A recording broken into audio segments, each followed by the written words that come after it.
nagbasa kami kanina. Kaya malakas ang alon.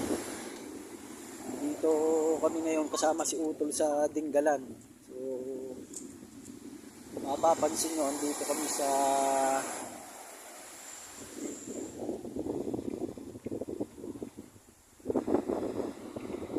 Luskuanan ng Bangkado.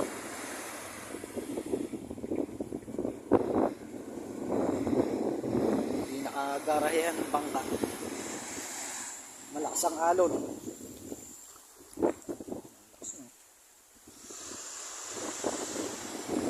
Ingat ang lahat at isang magandang araw. Pakalakas ng alon ngayon, high tide. Sa mga tropa dyan, tara na. Ingat ang lahat.